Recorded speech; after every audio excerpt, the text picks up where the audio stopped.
Okay, good morning. Welcome everybody to the Global Dialogues on Anti-Corruption webinar today at the Rutgers School of Public Affairs and Administration. Thanks for joining us. My name is David Joncic. I'm one of the organizers of this webinar. Our guest speaker today is Frank Vogl. Frank is the co-founder and former vice chairman of Transparency International and the Partnership for Transparency Fund. Frank writes and lectures extensively on global anti-corruption. His new book, Waging War on Corruption Inside the Movement Fighting the Abuse of Power, has just been published. So, congratulations. Frank also serves as a member of the International Council of the New Israel Fund, of the Advisory Council of the United Nations Association of the Greater Washington Area. Frank is also a former Director of Information and Public Affairs and former Chief Spokesman at the World Bank.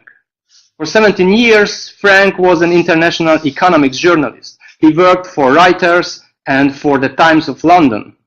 Currently, he is also an adjunct professor at Georgetown University, where he teaches a graduate class on corruption, conflict, and security.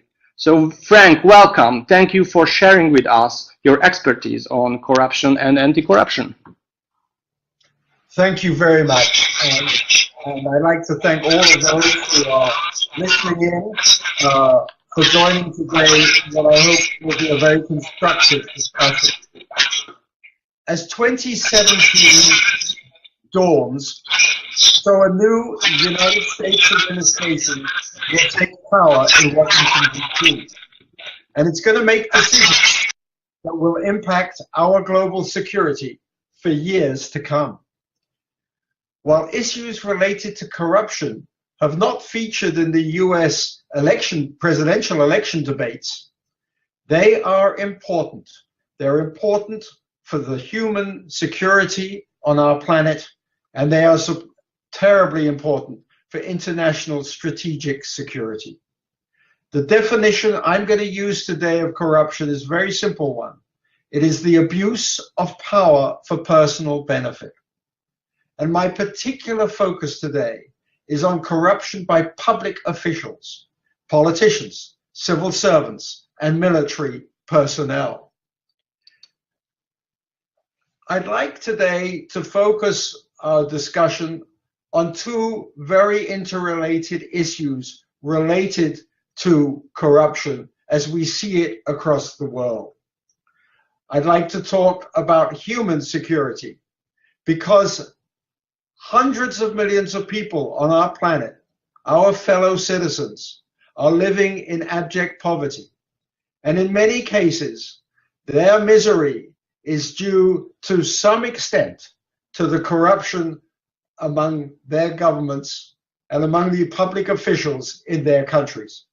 I'd like to start, however, by putting this issue of human security in the broadest context of strategic security.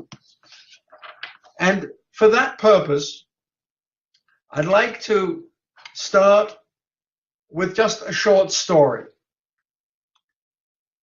I call it one of the greatest crimes of recent decades, maybe the crime of the century. And the villain in the middle of this story is a man called A.Q. Khan, who is now 80, a brilliant Pakistani nuclear physicist and metallurgical engineer, who was the founder of the uranium enrichment program for Pakistan's atomic bomb project. He is the father of Pakistan's nuclear weaponry.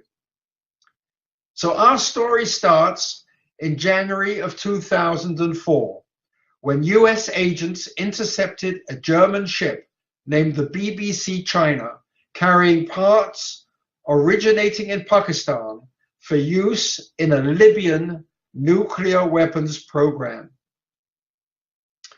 It was a couple of years after that, under pressure from the Bush administration of the United States, that Muammar Gaddafi and the Libyan government renounced the use of nuclear weapons.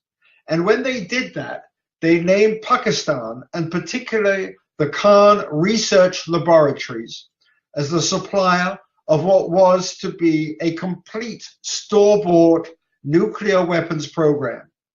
The price tag was said to be $100 million. But Libya was just one customer of A.Q. Khan.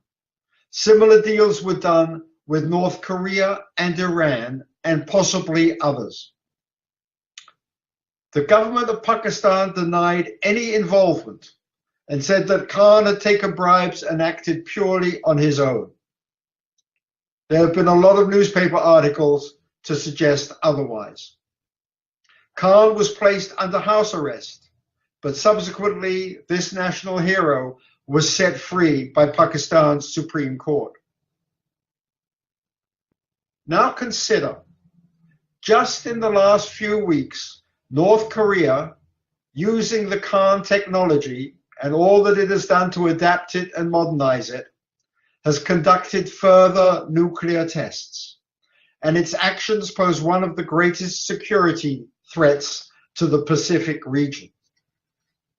Now consider, one of the crowning achievements of the Obama administration was the negotiations with Iran to contain its nuclear program. A nuclear program that was only made possible because Iran was able to bribe Pakistan's nuclear authorities run by A.Q. Khan. Our world became much more dangerous and hazardous place because, in part, and only in part, but nevertheless importantly, because of corruption in nuclear technology.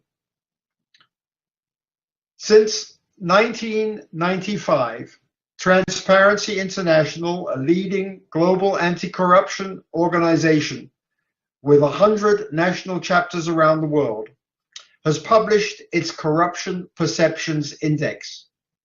This is a poll of polls, really a snapshot in time that highlights governments perceived to be corrupt.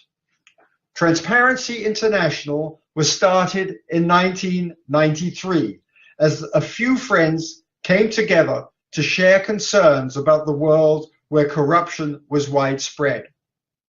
Yet, at that time, almost 25 years ago now, at that time, there was no international NGO dealing with corruption. There wasn't a United Nations Convention Against Corruption. There wasn't an OECD corruption, anti-bribery convention. In fact, there were no international agreements and conventions in place to curb corruption. And at the same time, there was very little academic research on this topic. Now today, the situation is radically changed, and to a small degree, Transparency International has contributed positively to that change. Nevertheless, corruption continues to be widespread, and it continues to contribute to some of the gravest ailments of our time. Measuring corruption is difficult, and surveys like the CPI are rough tools. They highlight, however, where the worst problems are, and they build public awareness around the issue of corruption.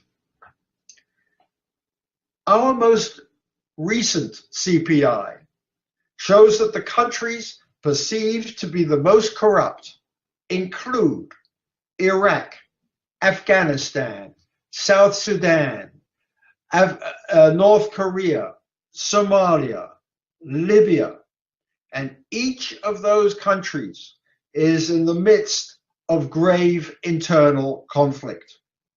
Indeed, it is almost always the case that the countries that have the highest level of internal conflict also have the highest levels of corruption. And these are countries as well that have the worst records when it comes to protecting human rights.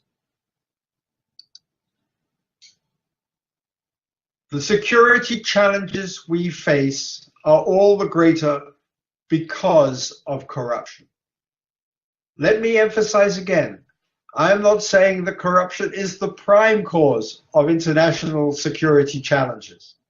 I am saying it is a very important contributing cause and one that is widely underestimated and underappreciated. President Obama and Secretary of State John Kerry have become increasingly aware of the importance of the corruption issue in international security. But, like their predecessor administrations, they have largely failed to do much about this challenging problem. And that's why the administration that takes the power in 2017 in the United States must finally confront this issue. In May of 2016, speaking on behalf of President Obama at a London anti-corruption summit, Secretary Kerry stated, "Corruption writ large is as much of an enemy because it destroys nation states as some of the extremists we're fighting or some of the other challenges that we have faced." He pledged, and I quote him again, "Recognizing that anti-corruption foments instability and drives violence, the United States is committed to tackling the link between the corruption and extremism through measures to prioritize corruption in our security assistance and through new focused programming." We don't have time today to go into many examples, but to emphasize the points that Kerry made, to emphasize a main thrust of this particular conversation with you, I'd like to focus on the military involvement of the United States in Afghanistan. Remember, the United States became engaged in Afghanistan after 9/11 to destroy Osama bin Laden and his organization. The United States has stayed more than 14 years now. More than 1,800 American soldiers actually died in the field in Afghanistan. Many thousands more have been badly wounded. Total U.S. military expenditure in Afghanistan has exceeded $800 billion. Total economic and military aid from the United States, so-called reconstruction aid, has exceeded $115 billion.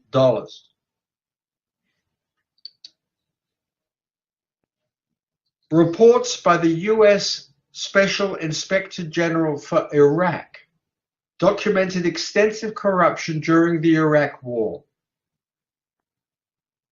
The United States, you would think, would have learned from that. But when you look at the record in Afghanistan, you realize none of the lessons of Iraq were really learned. This is a tragedy. In mid-September, the United States Inspector General for Afghanistan, John Sopko, released a report called Conflict and Corruption: Lessons from Afghanistan. I want to emphasize that this is a report by a senior official in the US government. This is not a report by some critic of the government. It's not an academic report. It is a report by a senior official. And what did he conclude? He said that there were 5 important summary conclusions. First, corruption undermined the US mission in Afghanistan by fueling grievances against the Afghan government and channeling material support to the insurgency. Second, the United States contributed to the growth of corruption by injecting tens of billions of dollars into the Afghan economy using flawed oversight and contracting practices and partnering with malign power brokers. Third, the US government was slow to recognize the magnitude of the problem, the role of corrupt patronage networks, the ways in which corruption threatened core US goals, and that certain US policies and practices exacerbated the problem. Fourth, even when the United States acknowledged corruption as a strategic threat, security and political goals consistently trumped strong anti-corruption actions. And fifth, where the United States sought to combat corruption, its efforts saw only limited success in the absence of sustained Afghan and US political commitment. These 5 summary conclusions underscore how important our topic is that we are discussing today. I would encourage you on this webinar to send questions, to send comments on this topic so that after my talk, we can engage more deeply. The New York Times reporter, Carlotta Vogl, has written brilliantly about the war in Afghanistan. Her book last year, The Wrong Enemy, America in Afghanistan, 2001 to 2014, describes the insidious roles that Pakistan has played in supporting the Taliban, in working closely with the enemies of Afghanistan and the enemies of the United States. You may recall that it was Pakistan where Osama bin Laden spent the final years of his life. The United States has provided formidable amounts of economic and military aid to Pakistan to secure a strategic relationship. Much of that US cash and aid, just like in Afghanistan, cannot be accounted for. The scale of the corruption in the highest levels of government in Pakistan is formidable, as the duplicity in strategic matters has shown. Understanding the full nature of the security threats we face demands factoring in the roles played by organized crime. The success of global crime syndicates depend in part on their ability to bribe customs officials, where they obtain their products and ship them internationally. But they bribe more senior officials as well to smooth their path to building transnational organized crime into a major dangerous force to global security. We need to understand this not only in terms of the nuclear weaponry I mentioned. It also applies to human trafficking, to the smuggling of ivory, which kills elephants in Africa, to the major commerce in illicit medicines and pesticides and counterfeit manufactured goods. It applies to the arms trade. Author Andrew Feinstein, in a brilliant book on corruption in the arms trade, says that there is hardly ever a transaction in the international arms trade which is fully above board. Corruption is endemic to so much of the arms trade, and it is run by organized crime, often in league with terrorist networks. Let me go back just for a moment to highlight America, the American situation vis-a-vis Afghanistan and Pakistan as an example. Presently, stresses Professor Louise Shelley at George Mason University, I apologize. 90% of the world's opium cultivation occurs in Afghanistan, with dramatic growth over the last decade. Despite the heavy engagement in the country of the US military and the leading international aid agencies, Professor Shelley adds that the drugs are trafficked through Pakistan, Central Asia, and Iran, providing an important source of income for terrorists and criminal organizations. Writing in her outstanding 2015 book, Dirty Entanglements, Professor Shelley says the instability, corruption, terrorism, and insurgency funded by the drug trade compounds and perpetuates the political instability of Afghanistan. When we are talking about Afghanistan and Pakistan, Iran, Iraq, and Syria, parts of Central America, the Congo, Sudan, South Sudan, Chad, Nigeria, Somalia, and elsewhere in Africa, we are talking about this nexus, this connection between grand corruption by the leaders of these countries and organized crime. In all of these countries, we find that corruption at the highest levels of government, organized crime, often terrorist networks, be they called ISIS, be they called Boko Haram, be they called Al-Shabaab, have their homes in these countries and deep connections between themselves and each other.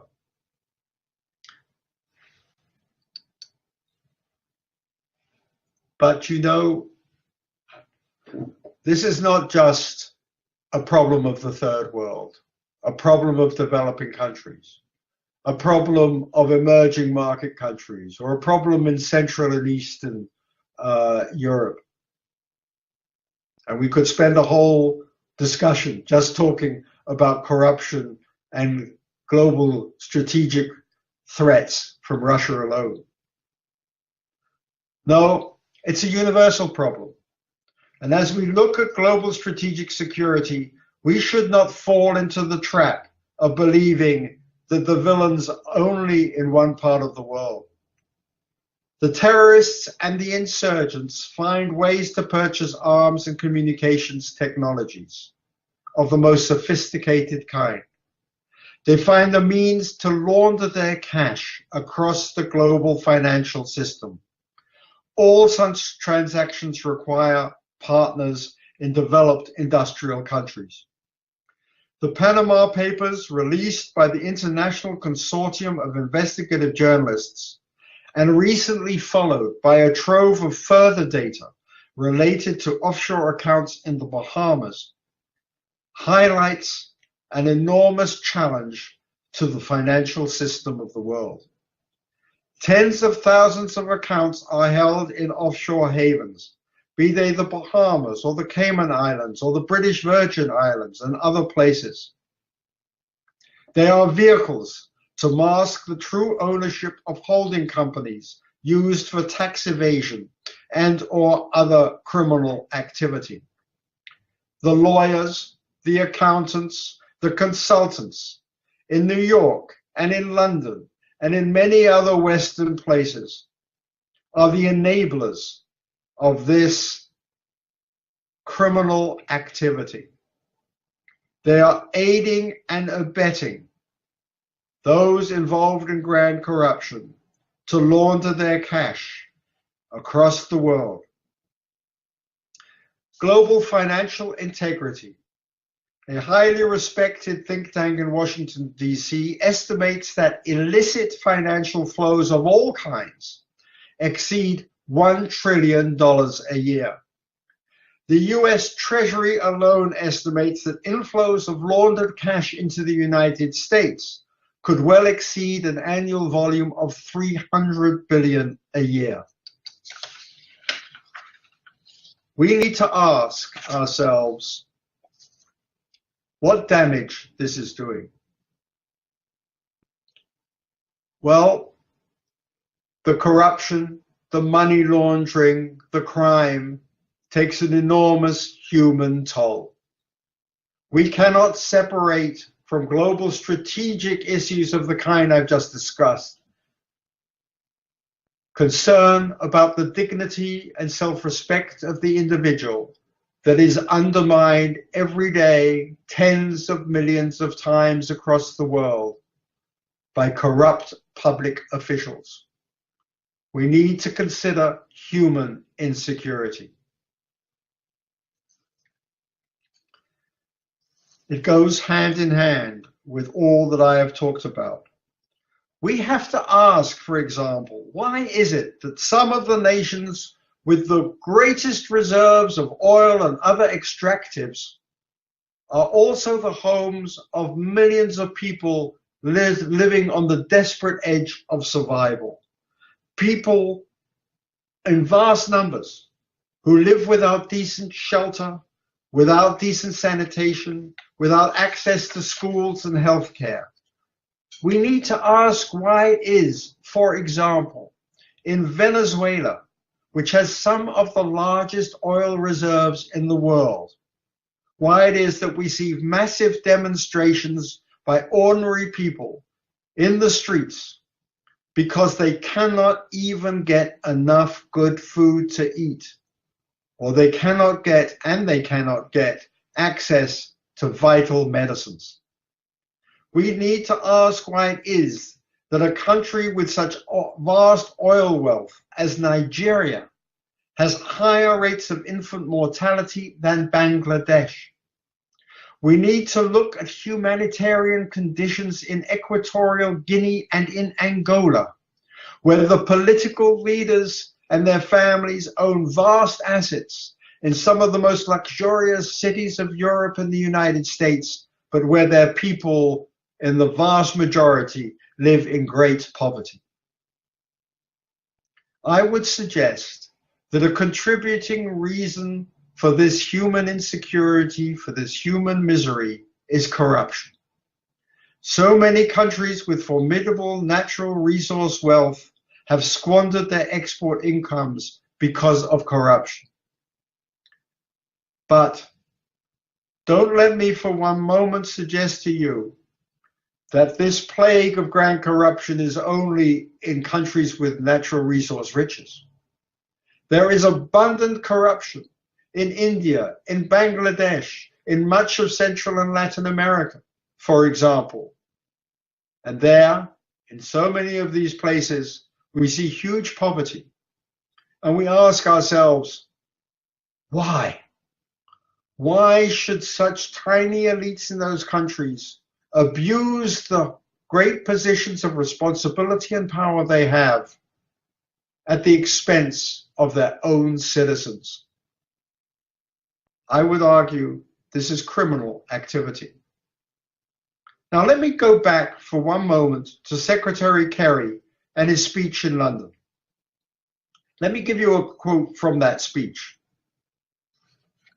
He said, "I've been shocked by the degree to which I find corruption pandemic in the world, and it attracts all of our states because we are left desperately struggling to figure out, okay, how are we going to build a bridge?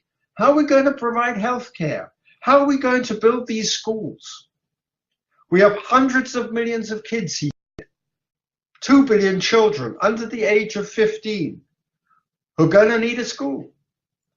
How are many of those schools going to get built if criminal syndicates or supposed leaders of nations are squandering billions of dollars of money into bank accounts offshore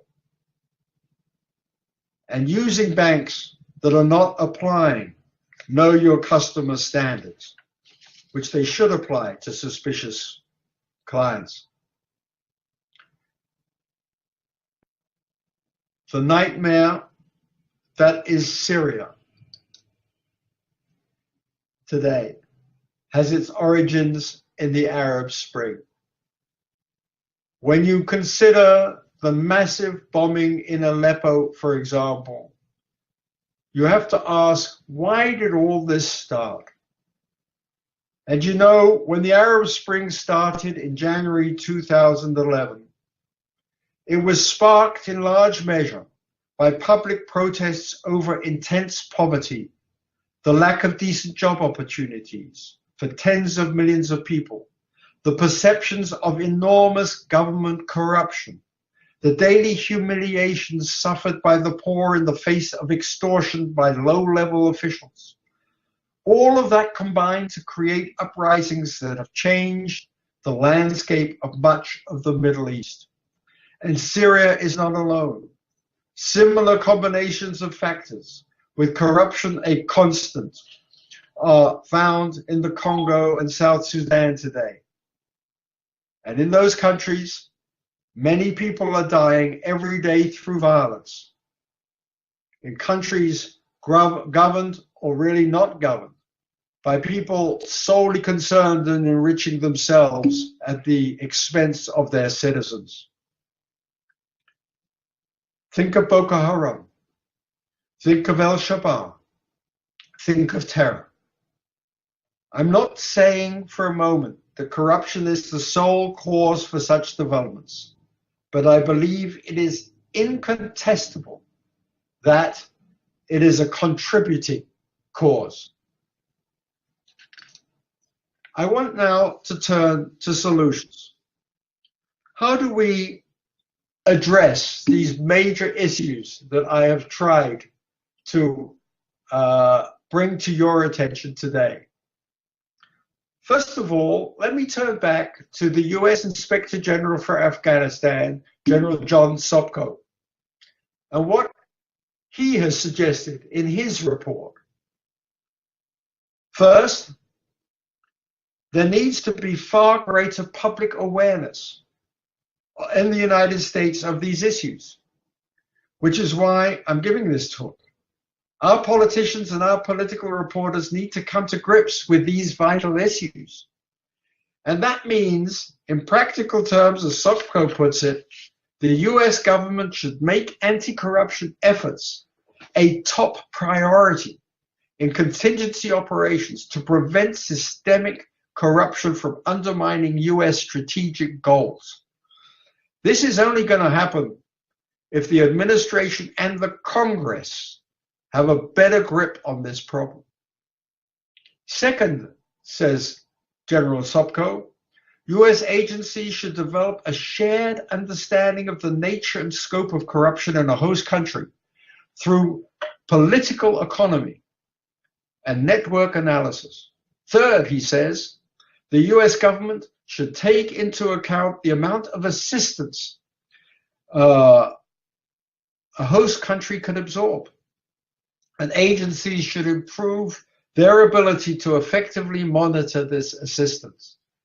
And what he's thinking about there is very simple.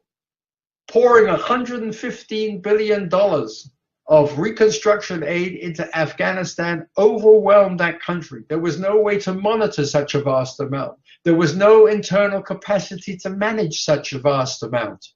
And as a result, there was huge waste, huge mismanagement, and great opportunity for theft and corruption. Fourth, he said the US government should limit alliances with malign power brokers and aim to balance any short-term gains from such relationships against the risk that empowering these actors will lead to systemic corruption. And what he's thinking about there is so many of the warlords and people in power in the regions in Afghanistan have shady histories. Some of them are in league with organized crime. Why are we making them our partners, says Sopko. Fifth, the US strategies and plans should incorporate anti-corruption objectives into security and stability goals, rather than viewing anti-corruption as imposing trade-offs on those goals. What he really is thinking about there is the failure so often of our military to not give enough attention in building security to supporting the institutions of justice and anti-corruption at the same time. If you think you can do security first and governance second, well, to endemic corruption are fundamentally political. Therefore, the United States should bring to bear a high level consistent of political action when pressing host governments for reforms. We must practice what we do and not exacerbate corruption in the countries that we seek to assist. I want to emphasize, as I come to the conclusion of this talk, three very basic points. First of all, it is enormously important that we protect journalists and civil society. Investigative journalists, courageous civil society actors are leading the way in providing public awareness of the issues of corruption. Public awareness can produce grassroots action that can build political pressure, that can force change. We must revere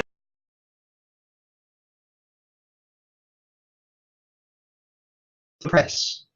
We must do everything we can if we believe in enhancing strategic security and human security to secure, protect journalists and civil society. Second, we have to do far more to strengthen international investigation capacity to end impunity.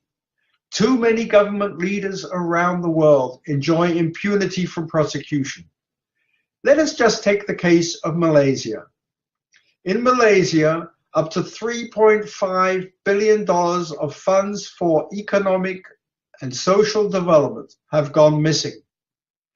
$800 million alone was found in the bank account of the president of the country. $1 billion has been traced by the Federal Bureau of Investigation, the FBI, to the United States. The FBI, the Justice Department in the US, has publicly alleged that that billion was spent on a jet aircraft, on property in Manhattan, on fine master art that was bought in New York auctions, and believe it or not, it was also used to finance the movie about corruption, The Wolf of Wall Street. We have to end impunity. We have to fight against impunity. We must expose those who have robbed their countries of vital resources and who have made this world a less secure place. And we must fully implement the recommendations of the London Anti-Corruption Summit that I referred to earlier, mentioning John Kerry. We must really implement anti-money laundering enforcement. We know what to do. There is a roadmap for action that has been mapped out by the Financial Action Task Force of the OECD, by the London Summit, by the US administration, by many others. But we must enforce. A few years ago, I wrote a book called Waging War on Corruption, Inside the Movement Fighting the Abuse of Power. In recent days, Rowman and Littlefield, the publishers, have published a new version of this book, a paperback version of this book, which includes an afterword essay for the first time about the era of enforcement. I believe we have now in place the tools to understand corruption. We have the research, we have the laws, we have the conventions, we have the summit pledges. Now is the time for action. This is the key part of the afterword. And if you go to my website at frankvogl.com, you'll be able to click on the book and find a flyer that offers you a discount for this wonderful new paperback from my publisher. But in conclusion, I'd like to read to you one paragraph from the end of my book. This is a paragraph that reads as follows. On December 10, 2011, 3 African women received the Nobel Peace Prize. Ellen Sirleaf Johnson, Lema Gwabi, both from Liberia, and Tawakkol Kaman from Yemen. The then Secretary Chair of the Norwegian Nobel Committee, Thorbjørn Jagland, in giving the Nobel Prize to these 3 remarkable women, said in Oslo that he would want to quote James Baldwin, who wrote, "The people that once walked in darkness are no longer prepared to do so." Mr. Jagland added, "Make a note of that, all of those who wish to be on the right side of history." I believe that being on the right side of history means standing up against corruption. I believe that the United States of America has an obligation to take a lead, that it is doable, and that this should be a priority for the next administration.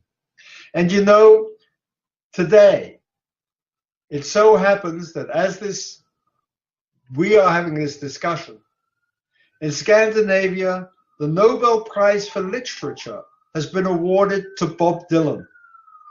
This is a very odd decision. It will be widely commented upon.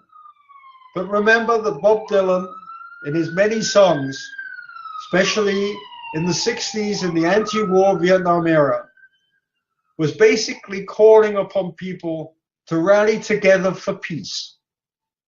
I would submit to you, if we want peace in the world for generations to come, we must do a much better job of addressing corruption. Thank you. And now I would greatly welcome your questions, your comments, so that I can respond in the time that we have left. Thank you very much indeed. Thank you very much, Frank. It was a fantastic presentation. And yes, now we would like to open the floor for questions. So audience, please use the chat box and type your questions. In the meantime, I have a question, Frank. It seems that so far the magic weapon against corruption in the non-Western world was building Western-type institutions, anti-corruption institutions, other democratic institutions.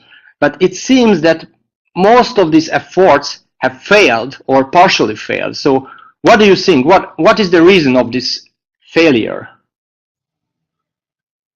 Let me put my academic hat on and refer you to Professor Michael Johnson, who is a remarkable academic in the field of anti-corruption. And Michael Johnson, in a book he wrote last year on corruption and democracy, talks about deep democratization. He talks about the need for many steps over a considerable period of time to really build and fortify and sustain the institutions of anti-corruption, the institutions of justice, right across the board. This is not a short-term undertaking, and I would submit that many times very well-intentioned programs pursued by USAID, pursued by the World Bank, pursued by many others, to try and build systems of justice and institutions of justice in many countries have failed because they haven't been sustained, because they haven't been given the long-term perspective that is necessary to build them up. But I would also argue, you cannot build institutions of justice in a vacuum. You must see at the same time that there is a free press and a vibrant civil society to constantly keep the feet of those in government to the fire so that justice can prevail. I would recommend that you look at what is happening today in Guatemala. Look at what is happening today in Brazil. Look at what is happening in South Africa, where you are getting people who are determined to bring justice to their countries, to fight corruption, to even bring the highest people in the country to account and to end impunity. Their efforts are first and foremost mobilized by grassroots pressure. So we need the good aid programs, we need the good theoretical architectures that people like Michael Johnson have mapped out, we need long-term patience and long-term diligence, and we need civil society and media activism. Put all of that together, and I think the prospects are good.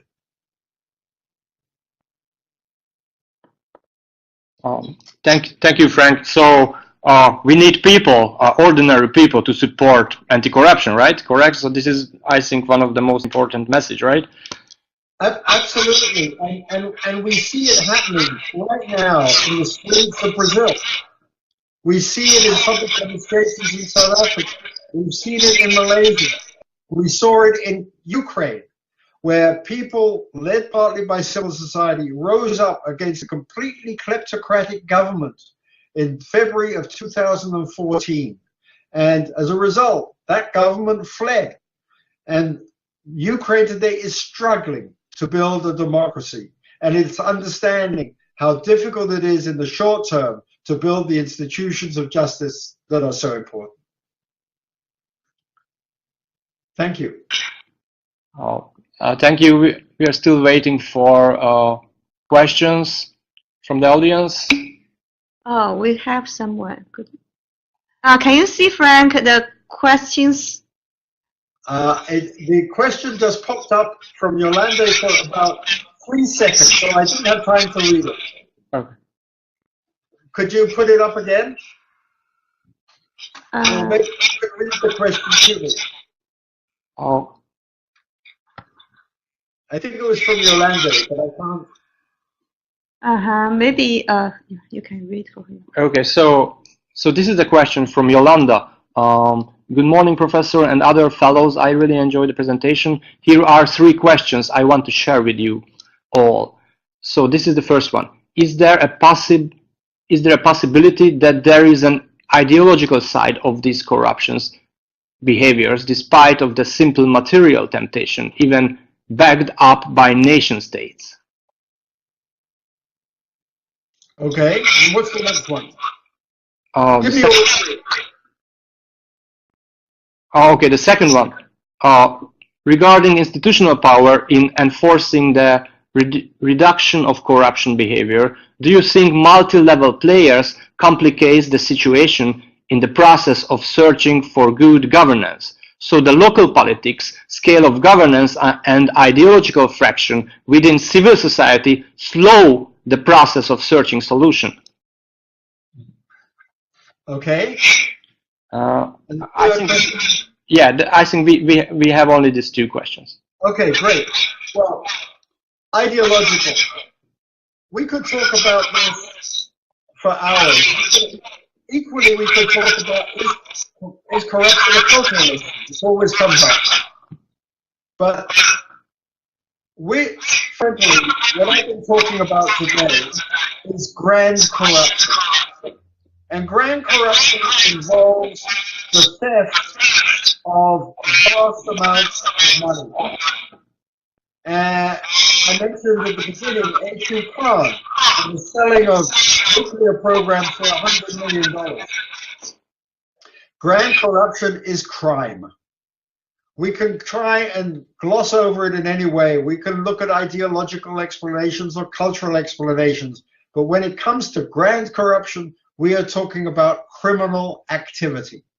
And that applies all over the world. And that is a fundamental issue. And that's the core of the problem. And I don't think we should get distracted from that by getting into interesting arguments and discussions about ideology and culture. The fact of the matter is grand corruption is criminal. The criminals need to be brought to justice. Those who enable the criminals, be they the lawyers in New York or the bankers in London and so on, they too need to be brought to justice. Let me turn to you the second question, which is the role of multilateral players. I think that more often they help than they hurt. Clearly, the example of Afghanistan, in many ways, that I've been quoting today, makes you think hard about external players in these countries in conflict and how they can build systems of justice or, in fact, add to the problems of corruption.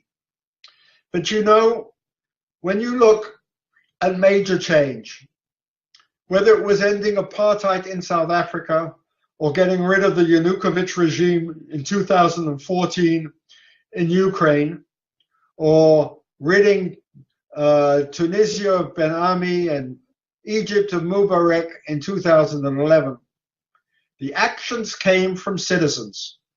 The actions came from mass public outrage, mass public protest. And that is the catalyst for change. If multilateral institutions can help to use the opportunity that these catalysts are provided to ensure that good things happen as a result of these protests, that is certainly to be welcomed.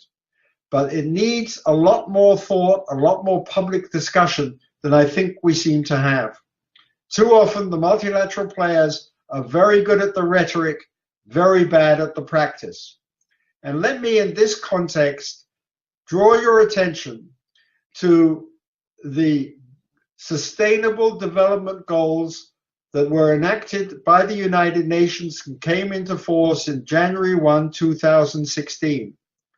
These goals seek to end poverty, end gender abuse, strengthen climate change. And Goal 16 talks about justice and anti-corruption.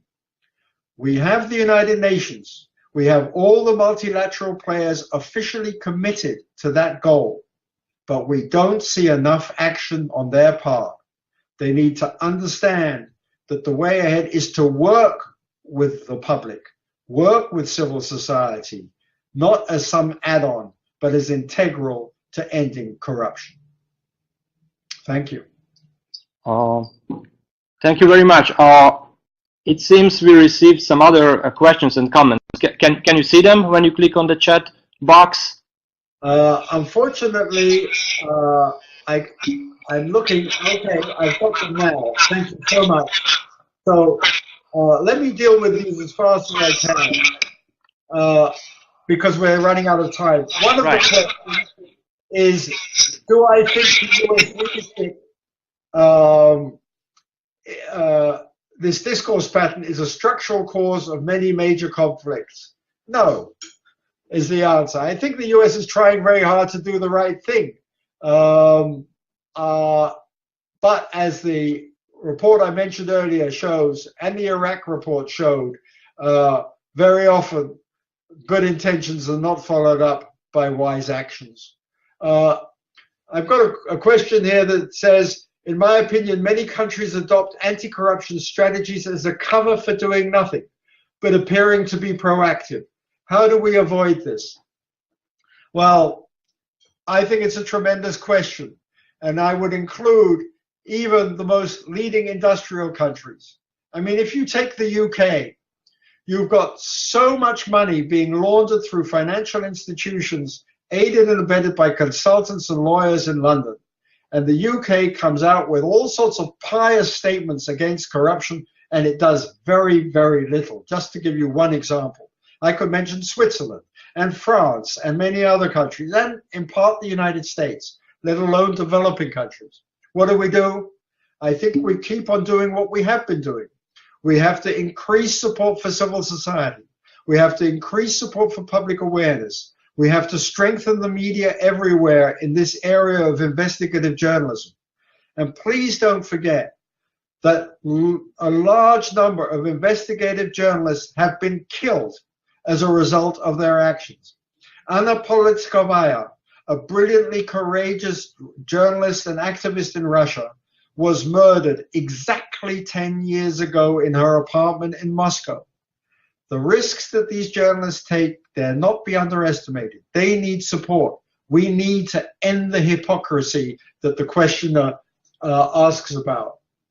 I have a question here that says, when the Panama Papers scandal broke, the companies involved lost market capitalization value because of the loss of investor confidence in the transparency of the company money flows.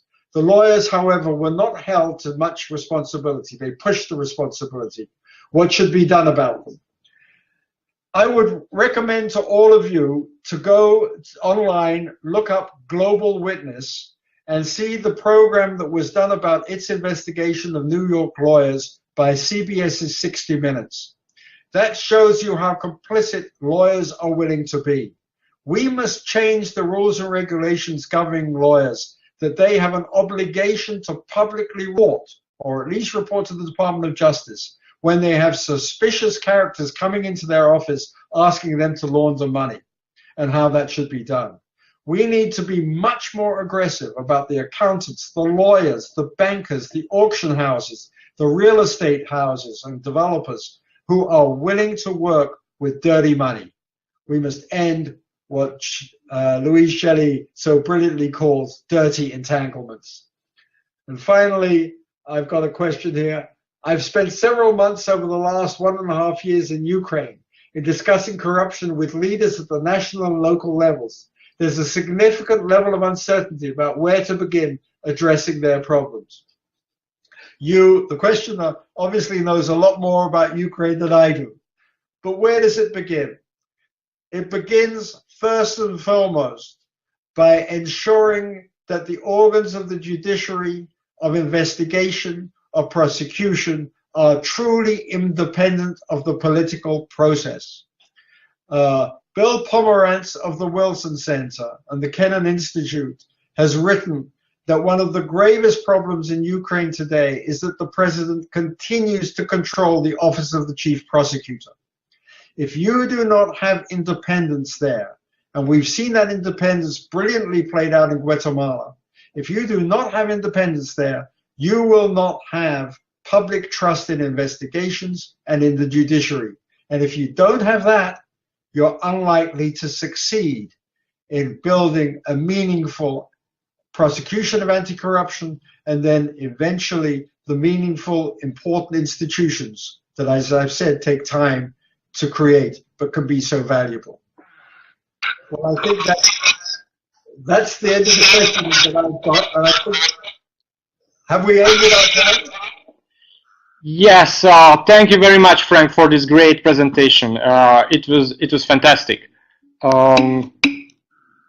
Yeah, I think the audience is also very happy about that. So thanks. Well, thank you, the audience. Thank you very much. And anybody who wants to contact me can do that through my website. Thank you very much indeed. Goodbye. Okay, bye-bye. Okay, bye. Bye, thanks. Frank. Thank you.